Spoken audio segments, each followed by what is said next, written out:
What's up, guys? Coach David here, and I would like to welcome you all again to another amazing episode with an amazing guest. This gentleman I've known for a very long time.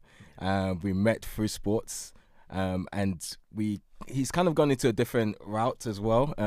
But I always believe that sports always has and some sort of impact in what we do later on in life as well. Same way with me, obviously from playing basketball, from playing football to now what I'm doing with Nation Sports Association and Basketball Nation. It's going to be a very interesting, I would say, conversation between him. And I would like to introduce you guys to an auto creative, photographer, filmmaker, videographer. Like you can tell me if I'm wrong in anything. The founder of the founder of Modehunter, Mr. Darrel Hunter. Welcome, sir. Thank you so much. It's been good to be here. Likewise. It's been a while. It's been a very long time. Yeah. I don't even know how long. Yeah. I don't think it's 10 years. Maybe No, just not under. 10 years, yeah. Maybe just under Yeah. 10 years. We met in 2013. I think it was about 2012, 2013. Yeah, around the winter then. times. I remember because every time I used to come to that court, it was always snowing. Yeah. We met at a Nike run, Yeah, that's right. hosted by none other than Tremaine Emery, Yeah. Denim Tears founder, who obviously at the time was in fashion, but I was also in fashion, but I didn't know you guys. All of you Yeah. guys were fashion With a good creators. connection. Yeah. Yeah. And yeah, so we met there, and I think ever since we've kind of just kept in touch some way, somehow. I don't know, whether it's social media, whether it's randomly meeting on the street and stuff like that. But yeah, welcome to the podcast. This is Beyond the Athletes. Thank you. Happy to be here. Appreciate you having me. Thank you, man. Thank you for coming. Thank you for obviously accepting the invite. We've obviously tried to do this for a while. I like to start off with pretty much history. Okay. The foundation of everything.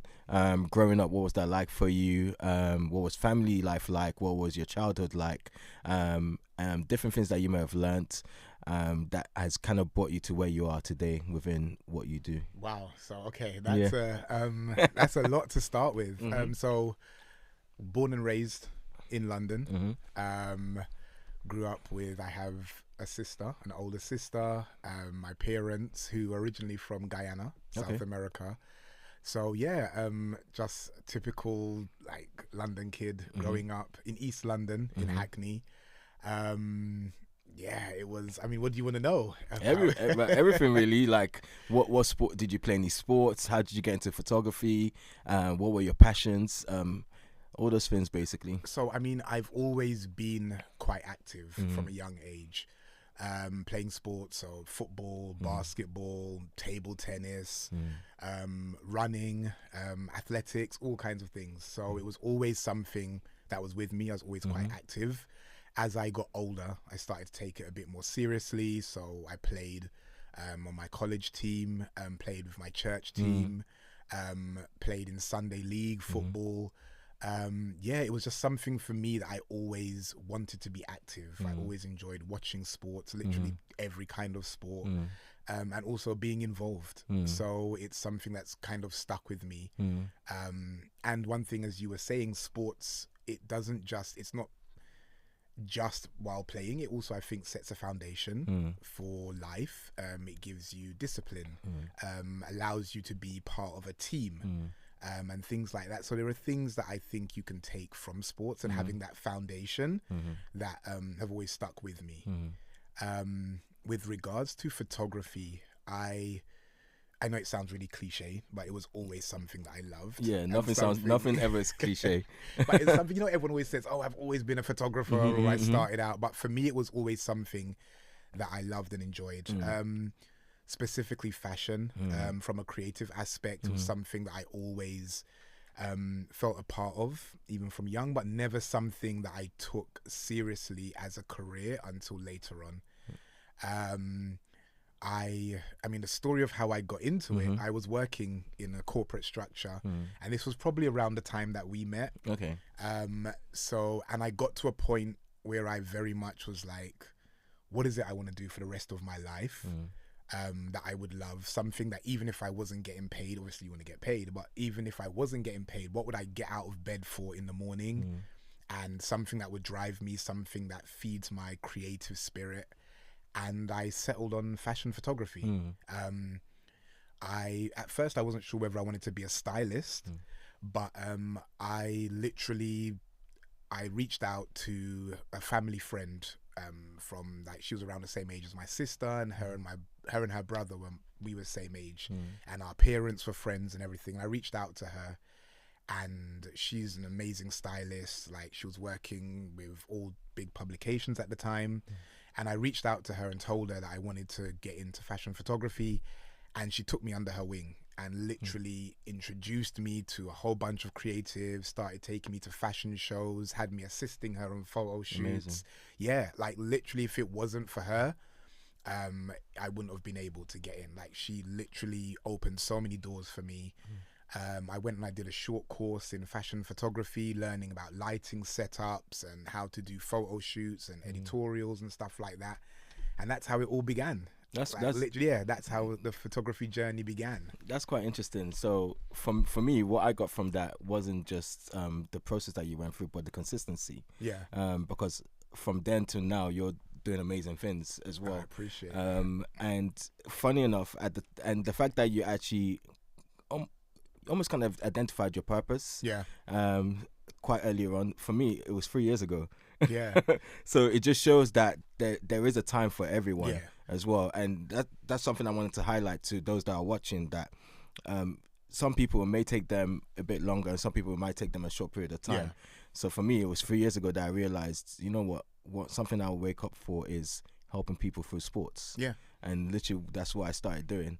Same way with yourself, getting into photography. Yeah. It was something that you set your mind on and you just ran with it. I mean, I feel like one of the lies that we've been told, or we tell ourselves, is there's a specific time that you have to do this. So you have to do this by this age, or you have to do this in this moment. And then you think, okay, it's too late now. And it's even something that I struggled with.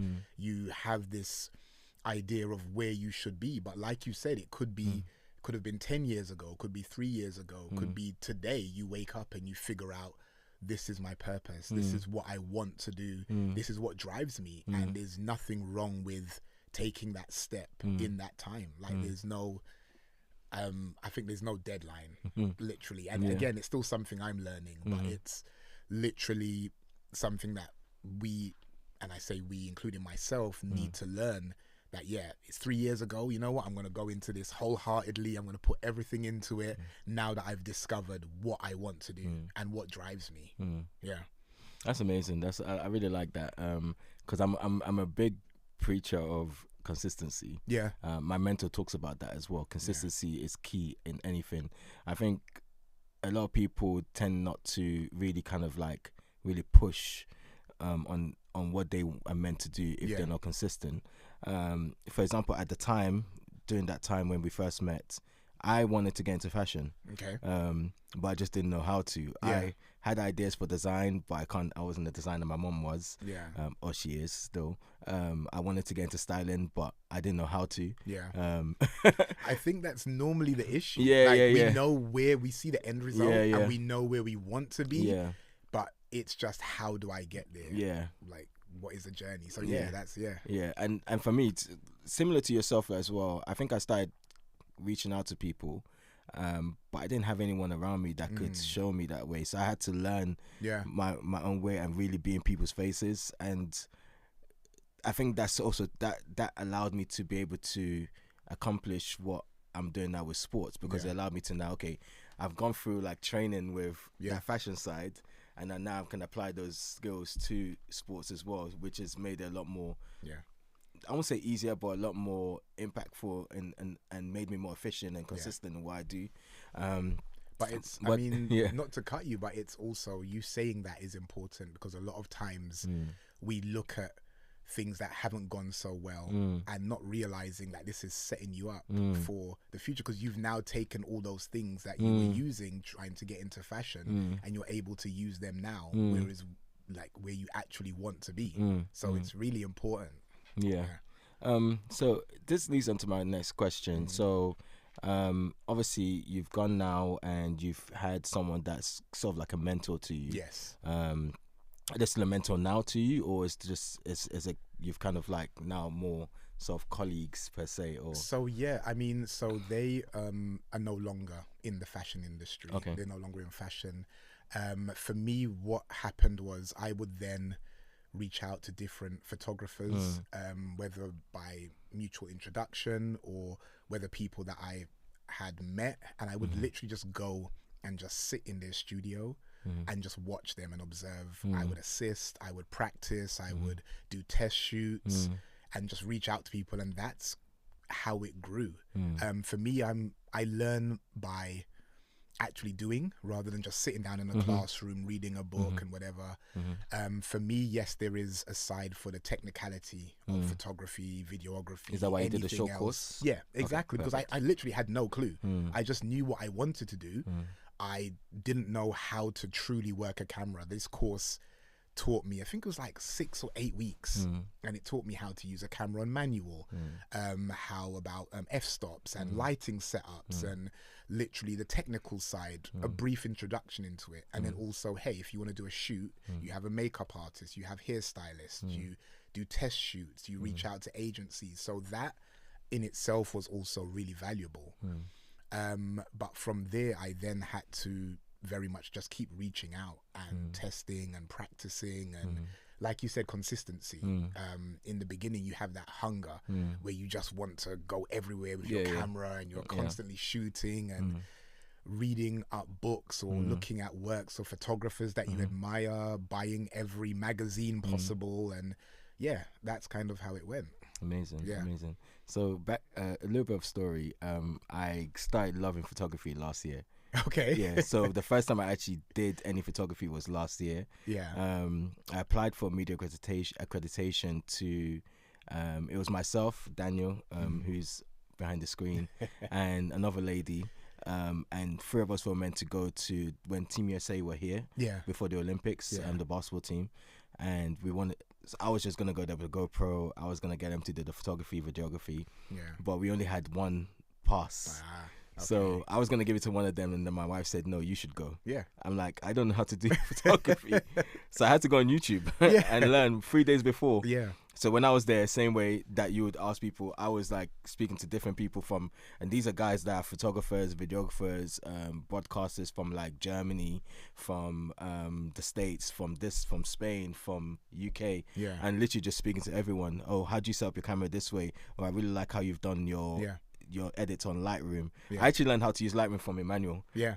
So he taught me how to edit. So literally everyone around me kind of helped, and then I think my pictures came out really good. I'll show you after anyway. I'll take a look. But I mean, I also think that's the beauty of the community. Nowadays there's so much information out there, whether it's on YouTube, whether there's podcasts or anything. There are people who break down or give you information about cameras, like, and how to use this and whatever, and then from there you can find your own style. You can decide what you want. Yes, somebody may show you how they edit, but then you will then tailor that to what you want, and that's something that I like about this community.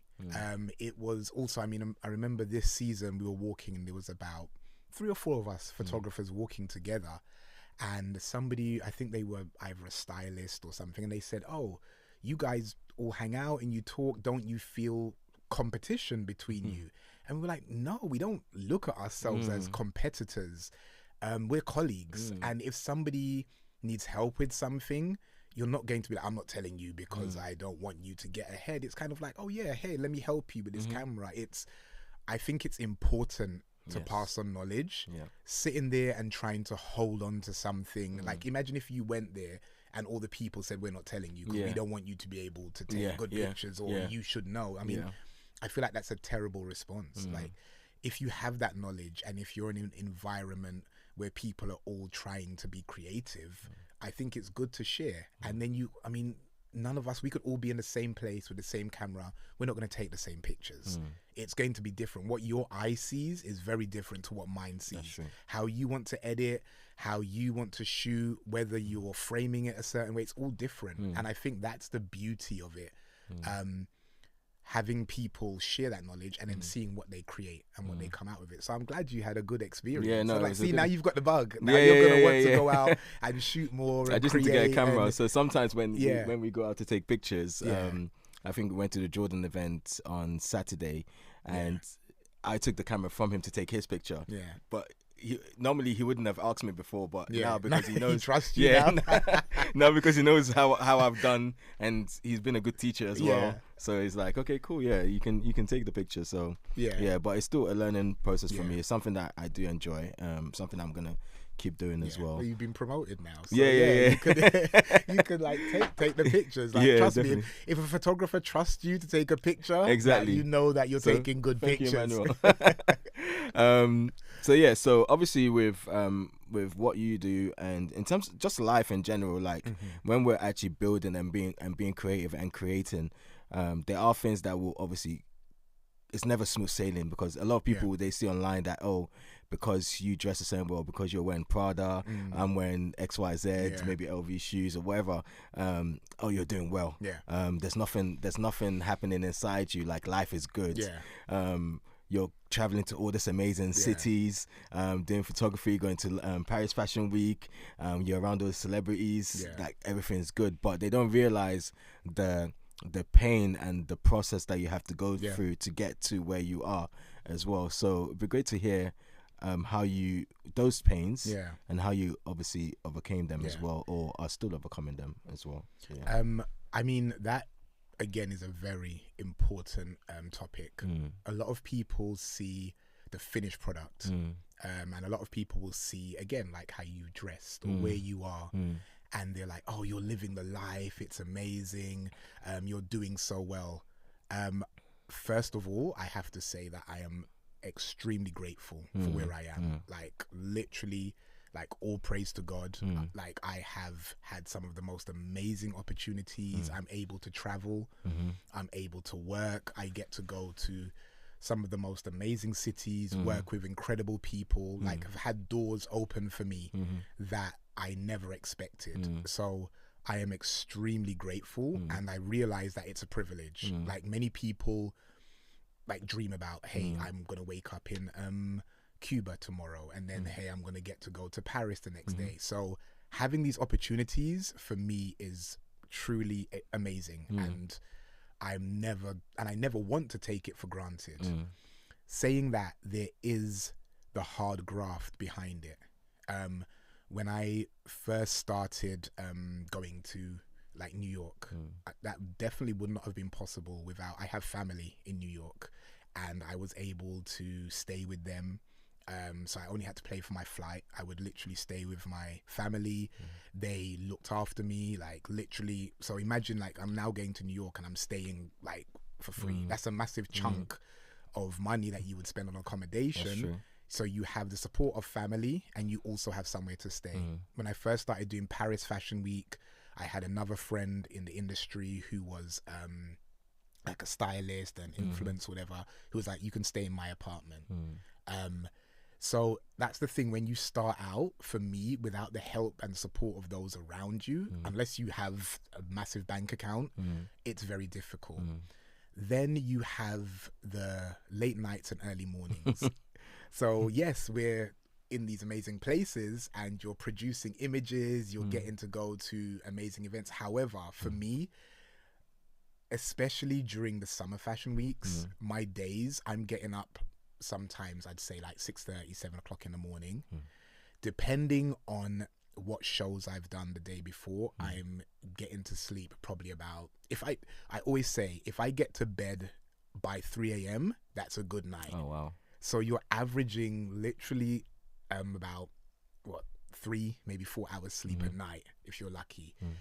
You're editing, you're out all day shooting, whether it's blazing 35 degrees or you're in the snow in New York, you're having to travel to various different locations, you're shooting backstage, shooting stuff for brands, shooting street style, trying to remain hydrated, trying to eat. Between all of it, it is a lot of hard work. It's also like, my nephew, who's a model, he came with me for the first time to Milan Fashion Week, a few seasons back. And I said to him, I was like, I know you're coming to enjoy yourself, but this is hard work. I'm getting up early in the morning and we're going to be going everywhere.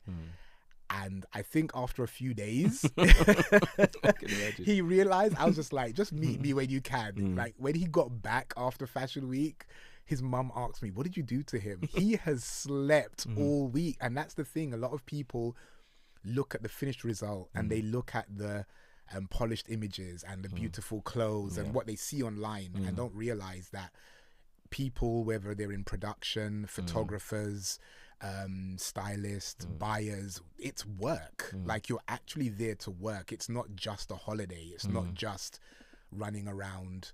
And it takes time to get there. You don't just suddenly come in and like, hey, now I'm traveling to all 4 cities. I'm getting flown out to here, flown out to here.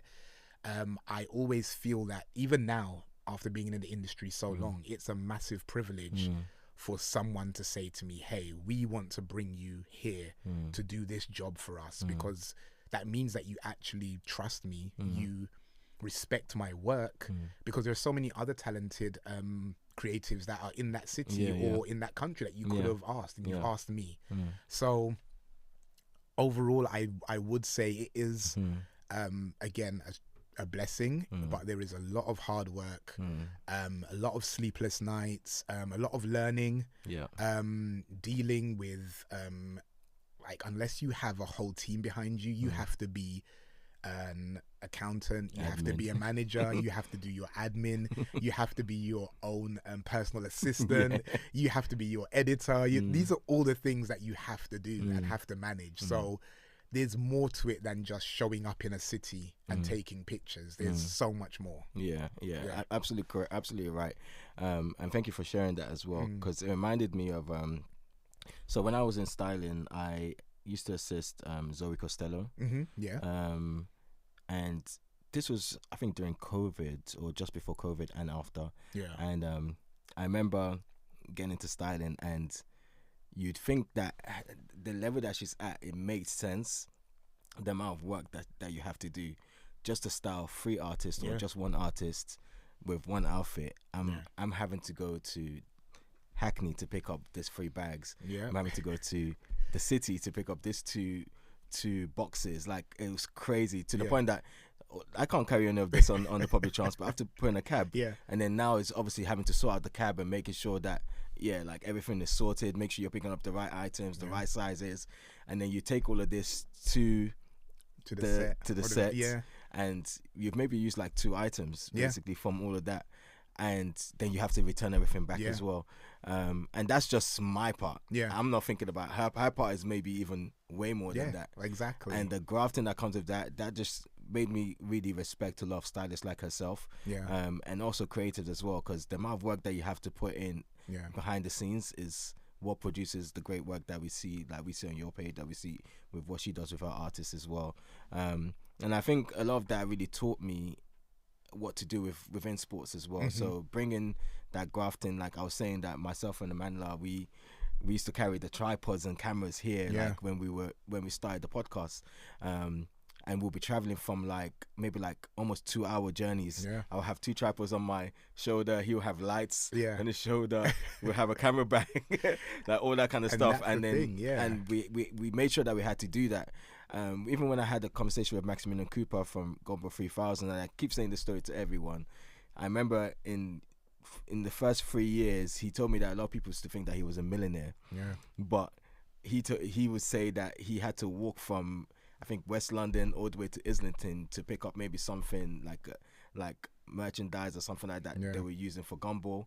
But people would never know that he was having to go through that. He was owing people. He was people don't see that. People don't see that grafting. But I think this type of conversations allow people to understand, those who want to listen, to understand that there is a lot of work that you have to put in. You can't put in minimal or any small work. You have to really go above and beyond, basically.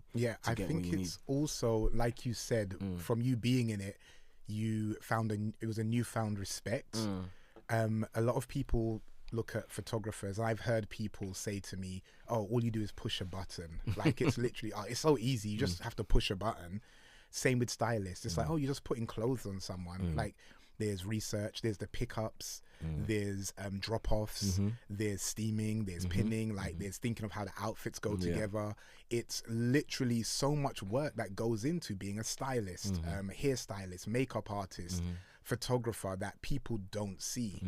And I think the problem is when others either look at your craft and think, oh, it's easy, anyone could do that. They don't understand that what you're putting into it. And then, like you said, like a lot of times people are like, oh, you're so rich, and they're not realizing that you're waiting like 6 months sometimes to get paid. Like, you've got outstanding invoices. You're literally just running on fumes to make sure that you can make it to the next thing, but you're presenting this thing of, yes, I'm successful and everything's going well. It's all, I think it's all part of it. It is character building. I do believe that if everything came easy, you wouldn't appreciate it. I'm not saying that things need to be intentionally difficult, but the same with you. You doing that has then allowed you to be like, oh, hey, you know what? I believe in this podcast. I'm going to carry my lights. I'm going to do this. Whereas other people will be like, this is too hard. Like, I don't want to have to do this. Why do I have to carry lights? Why do I have to carry a tripod? Get someone else to do it. And then they give up at the first hurdle. But the fact that you've got this built from your character, from sports, from working with other people, from pushing, that's now allowed you to be like, hey, we need to get this done. If we need to walk with all of this on our back or pull it or like to make sure it's done so we can present something, we're gonna do it. So I think that, it's really important seeing that side and also working through it and then sharing that with others so that they don't take it for granted. Indeed. I remember you mentioned community earlier, and you just mentioned being able to have people around you that you can work with. It would be great to kind of dive in a bit deeper into that in terms of like community, because, for example, I myself and most people that might be watching, even someone like the guys in here, they may not know that there are communities out there, especially within your field as well, and people that share ideas, share knowledge, can work and collab together as well. So it'd be great to kind of know how important that community is to you, and just give us like an aspect of how it even works within that space. I can tell you how it works within sports, but obviously from your side, it'll be great to know, because there might be things that I couldn't even take from how your community works and implement it into mine as well. So, I mean, in life as well as in this, I'm still learning. As we all are. Exactly. You come from this mindset, and a lot of times we're taught, I can do everything on my own. Like, it's all about me. Trust no one. I'm just going to do this and I'm going to be able to get ahead. And you quickly realize that that's not the case. With me, I think nearly every job that I've had, like the vast majority, has been from someone advocating for me, someone suggesting, or people reaching out and finding me through someone else.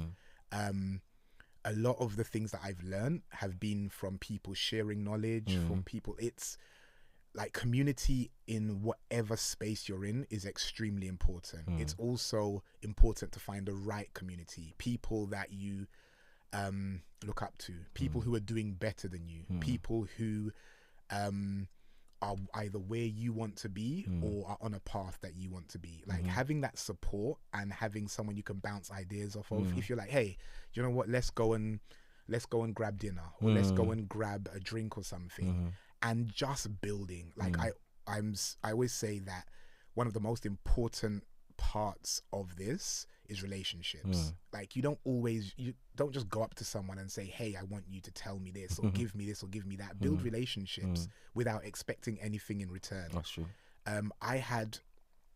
There's so many stories I have about this. There was somebody that I met, I think, on the subway in New York years ago, and just built, like, they're an editor. We became friends, literally formed a relationship, like literally fine. When I was around, we would hang out. Sometimes we would just keep in contact. Didn't think anything of it. I think probably about 5 or 6 years down the line, I get an email asking me if I'm available to do this job. didn't recognize the person's name, but then I saw CC on the email was this editor who I'd met and who I was friends with, and they had just literally reached out to someone and said, hey, I know a good photographer, you should reach out to him for this job. Like, things happen and people think of you. It's not just your skill, but it's how you relate to people, how you are in certain environments. So for me, I can't stress enough how good it is to have good community around you. I mean, and then also so you can reciprocate. Like, there's times when I have a job and I need someone to assist me, or I need someone to do something, and I'm like, oh, I know someone. There's somebody that I know that's in my circle. They're good at what they do. I like working with them. You know what? Bring them on board. Like, you can bring other people onto jobs, and you can share information. Again, I mean, there's another great photographer, videographer, director, and he works for the New York Times now, and he was the person that literally got me my first, when I started working for Teen Vogue originally. He was the one that suggested to them, you should work with him. I mean, also anytime I have questions or just like creative, like, he has a wealth of knowledge. He's able to share knowledge. Like, we can discuss things. He'll be like, oh, hey, you should watch this person, it's a really good podcast. Or hey, oh, you're thinking about this, let me advise you. And then you can share that with someone else. So for me, I would say to anyone that's either coming up or planning, like, community, having the right people around you, just reaching out to people that you admire or people you look at, and just making connections, and then just working with that is super important. I think I definitely think that's really good to know as well, because a lot of people think that community is just for themselves, but not understanding that is for everyone else as well. Exactly. So, like, even when I speak to a lot of the guys within the basketball space, I always say to them that Basketball Nation is not for me. It's for you guys to. It's a platform for you guys just to create how you want to create. So if it's the case that you want to do a podcast using Basketball Nation as a platform, feel free. If you want to do a tournament, feel free. If you want to create a clothing brand, feel free. It's just a platform. We're just there to create that structure to support you. To just there to facilitate and to help. So, and like, that's a beautiful thing. Exactly. So, like, even now we have this young guy from America, KJ, and he's got his platform, but he's just come to us and basically said, listen, like, we'd love to work with you. We would like to work with you guys because of what you guys are doing.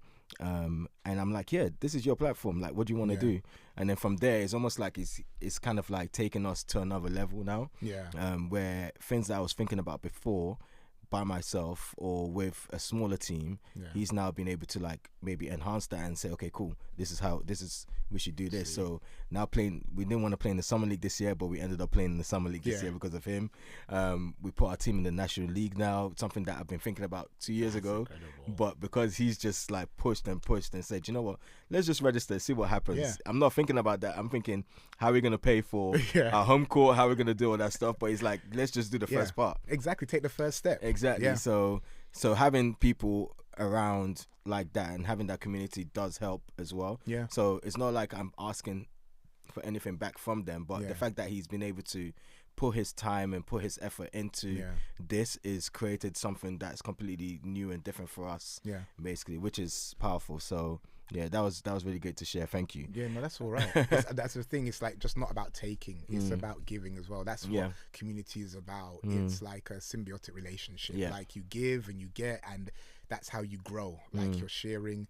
If you go into it with the mindset of, I'm just gonna go in here and, like, I want from everyone, it doesn't work like that. That's not like community. That's not the true value. And then soon after a while, people will start to be like, wait, hold a minute, this is not working. This is not what it's about, and you don't want to be that person.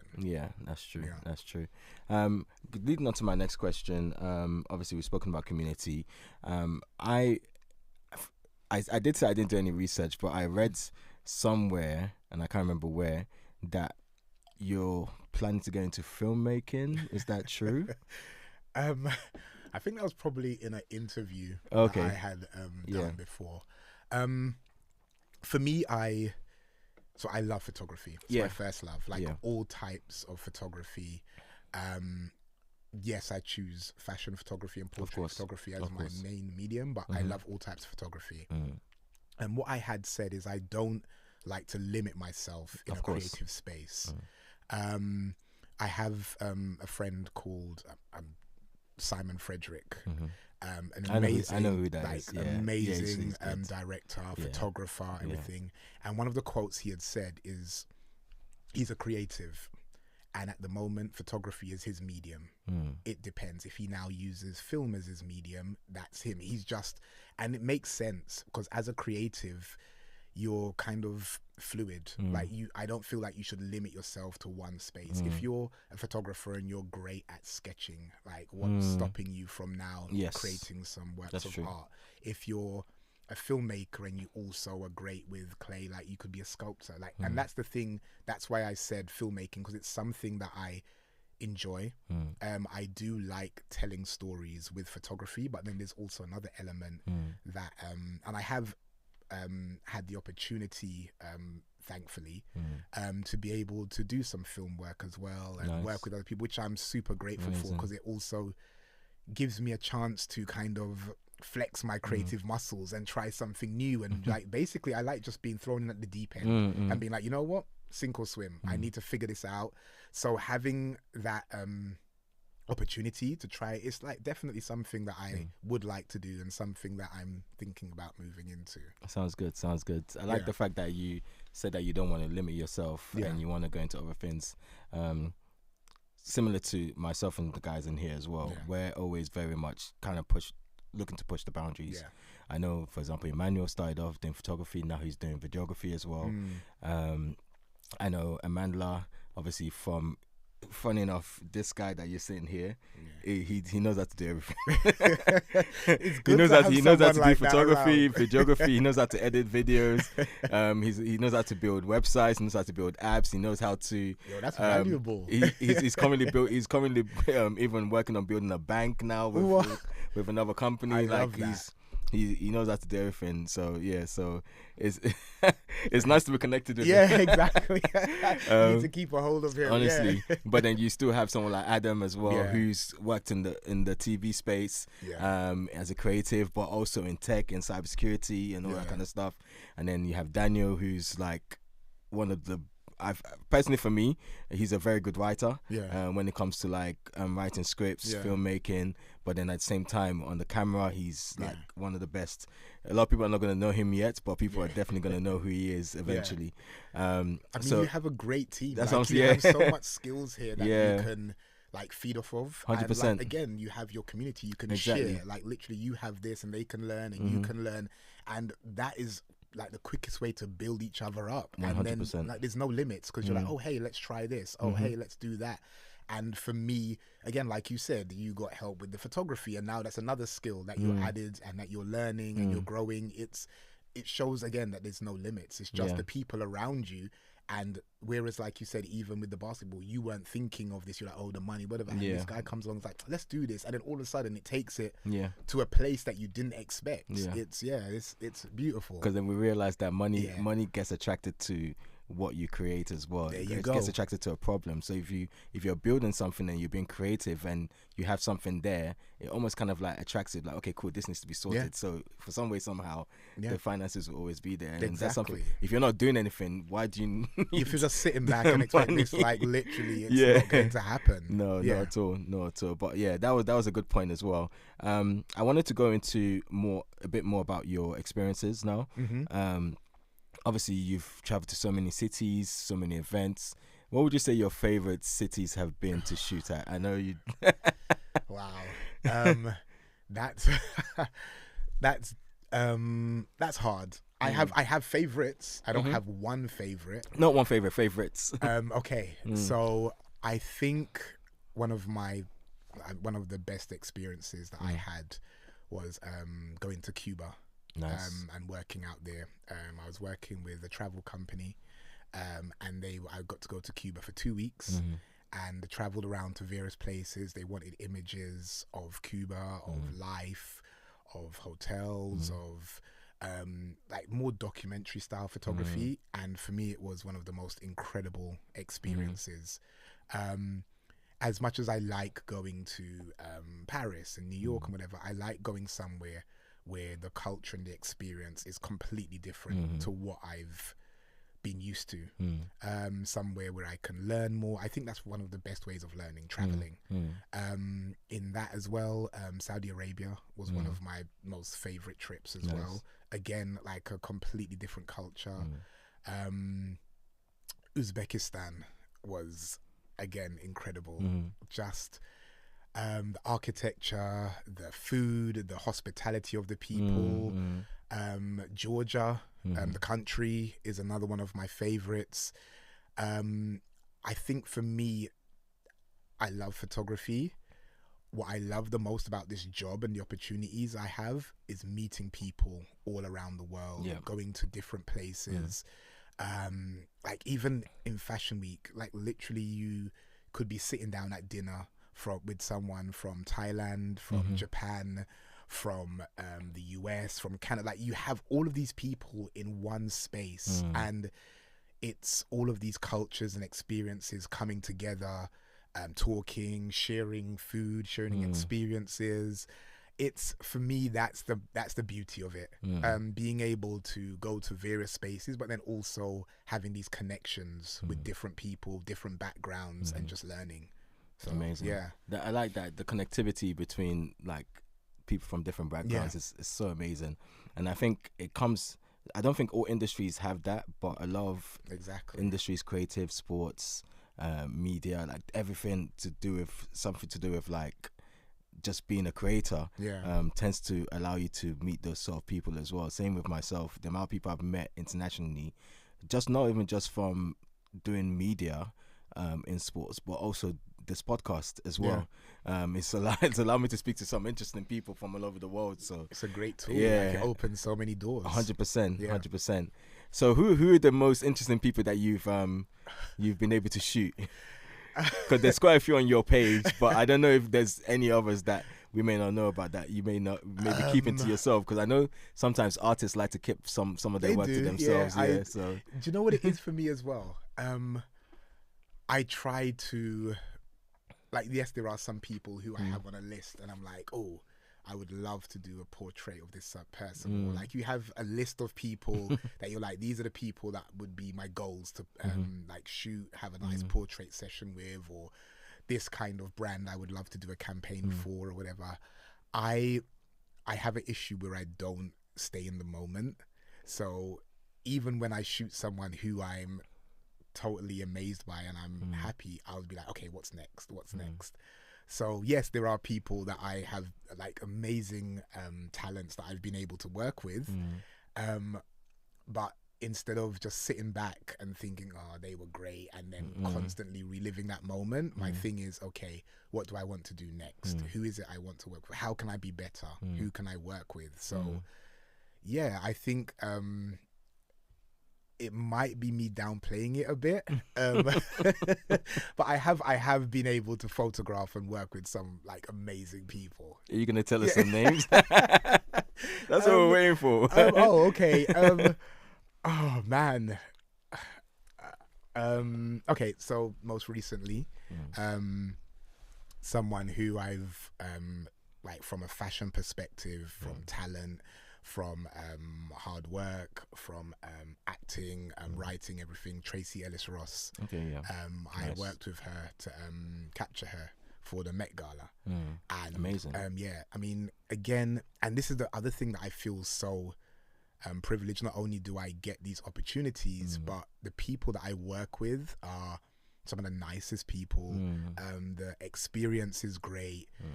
I know people always say to me, oh, tell us who's like the worst person to work. What is your terrible experiences? And I'm like, I don't really have any. I don't have a terrible situation. I don't know why people always want to know the terrible things. Like for me, I'd rather focus on the good.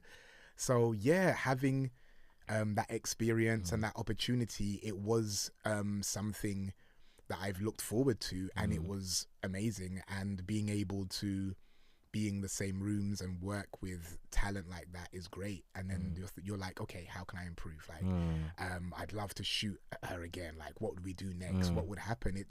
That's how I normally look at it. Whereas like people will be like, oh my goodness, you got to shoot this person. Yeah. I'm like, yeah, like I'm grateful. My thing is, okay, how can I do better? How can I always improve and build on this? So no, you're right. Yeah. There's a legendary NBA player that we may be getting onto the podcast, and I said to some of the guys, I was like, okay, that's quite big. Yeah. But after doing that, what's next? Yeah, see? Because exactly. it's like, okay, you cool, can't that's just done stick now. with that. Exactly, Like, you've done what's it. next? Exactly, that's the thing. It's like, what's going to top this now, kind of thing. So it's like, I that's the same way I think as well. And like, are you allowed to say who the player is, or are you gonna wait? I'll tell you outside of it. It was mentioned on one of the podcasts, but I'll tell you outside of it. Okay. Yeah. Okay. So now you've mentioned obviously one person that you've shot, and I know you don't want to tell us more. So maybe you can tell us who you would like to, or who you're looking forward to shooting next.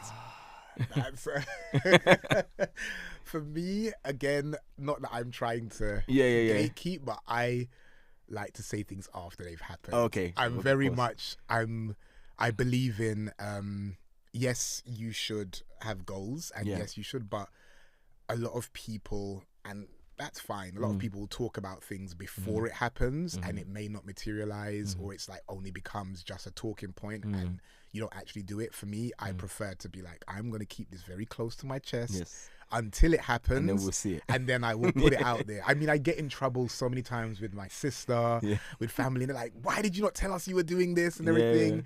But I prefer to let it happen, have the results, rather than that's going like it's the That's best like way you. to be. Like, you make sure you do the work, you have the results, rather than going around like, I mean, we all know people like that who go around and keep telling him, I'm gonna do this, I'm doing that, I'm gonna do that. My thing is, do the work.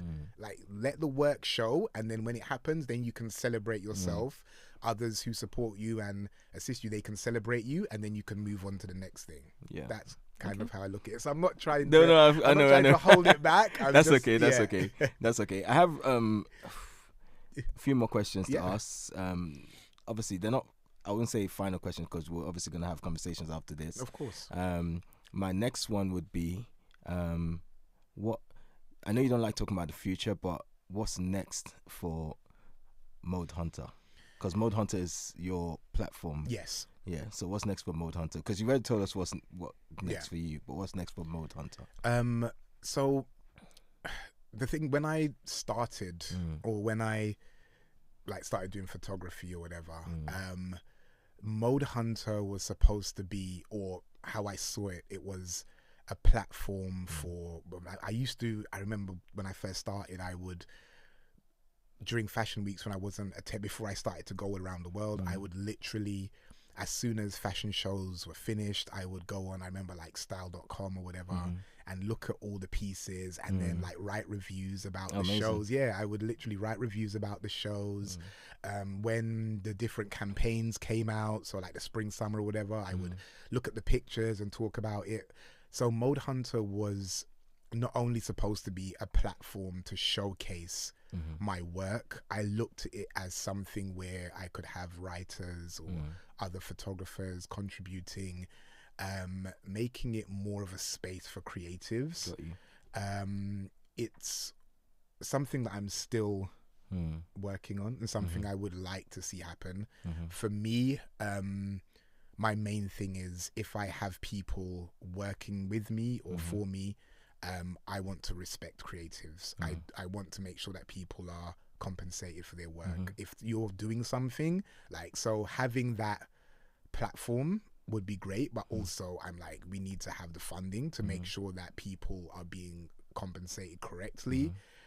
So yeah, Modehunter as a platform, I see it as being more of a creative space and not just my work. Of course. So I mean, even at the moment, a lot of people either don't know my real name still now, or they don't realize that it's me, which I don't mind. But a lot of people will say, "Oh, this is Mode," and I'm like, "My name's not Mode." I know what you mean. Or I'll get emails that be like, "Oh, hey, we're looking for Darrel." Like whenever, and I'm like, "Yeah, it's me. I'm here."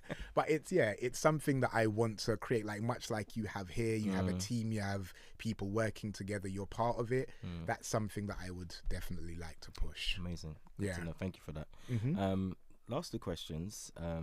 Obviously, my number one sport is basketball. That's how we met. Yes. So my question would be, actually, no, before I ask that, who would you like to see or invite onto this podcast? From a sports perspective? Because for me, I don't see athletes as just sports. Yes. I see athletes as pretty much what you do is you're an athlete because of the kind of work you have to put in as well. It's an athlete's mindset. So it's all about the mindset than the actual physicality of sports, which is why it's called Beyond the Athlete. So I mean, can I just reach as far as I want? As far as you want. Someone that you may know, someone that you may not know. It's up to you. Oh, I mean, from a sports perspective, I mean, like Allen Iverson. Kevin Garnett. Like for me, again, it's not just because they were great athletes or are great athletes. It's also their mindset and also what they went through, and I just feel like they have a lot to offer, and I'm interested in their perspective. So amazing. Thank you for that. And then last but not least, you have to start, bench, trade. The reason why I ask this question to all my guests is because I'm going to create like a video where I have just all the answers in one. Could get me in trouble. Start, bench, trade. So start, bench, trade. Oh, MJ, Kobe, LeBron. Oh my goodness. It's easy. I mean, it is, but but they can come off the bench, right? Yeah, start, bench, and you have trade one. Okay, so start MJ, bench Kobe, trade LeBron. Okay, any reason?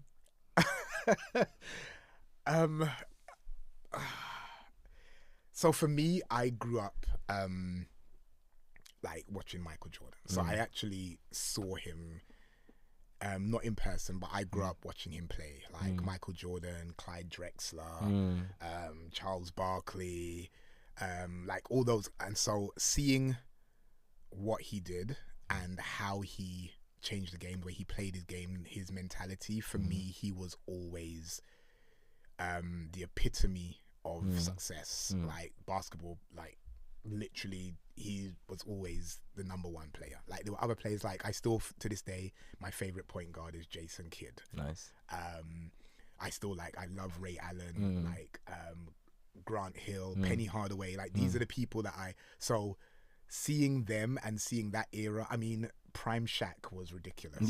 Like literally. I'm getting sidetracked anyway. No, it's good. Just seeing these players, and like seeing what Jordan did at that time, it was seeing it in real time. And now even watching it again, like for me, he would be on my team. Number one. Kobe, the reason why I say bench is because I'd still like to have him on my team. Having him and Jordan in the starting lineup probably wouldn't make sense, but he is the only, and I know there were so many people afterwards like, oh, Harold Miner, he's going to be the next Jordan. Oh, this person's the next Jordan, Grant Hill's the next. There was always a next Jordan. For me, the only person that emulated and then elevated what Jordan was able to do, and again with the same mindset, was Kobe. Like he was, like watching him was incredible. So that's why I would bench him. And then you left me no option. There was only other, I could only start, bench or trade. So I know. Unfortunately, you can get some good pieces for LeBron. Anyway. I would get. Can you imagine the people I could use to build my roster for LeBron? So unfortunately, I had to trade LeBron. Understood. Great answer. Thank you. No problem. But it's been a pleasure, obviously, having the conversation. And I've really enjoyed it. I've really enjoyed the conversation. This is pretty much something that we would speak about off camera. Yeah, exactly. But I thought it would be great. I thought it would be great to bring it in front of the camera and just kind of connect and talk. And have a vibe and have a it's been fun. It's been definitely fun. I think I got to know you a bit better now as well. That's good. But yeah, thank you very much, and thank you everyone for watching. Hope you guys took a lot of knowledge from this, a lot of information from this, and hope you've enjoyed the conversation as well. Obviously, you know what I'm gonna say. Make sure you're subscribing. Make sure you're also commenting. Let us know what you think about this podcast, whether you're listening or watching on all platforms. And yeah, we want to connect with you guys. So even on Instagram, you see it at the bottom of the screen of how you can connect with us and connect with myself, Coach David. And yeah, it's been a pleasure, obviously, bringing another episode to you guys. And I hope to see you all soon. Coach David out. Peace. Thank you. I need to know.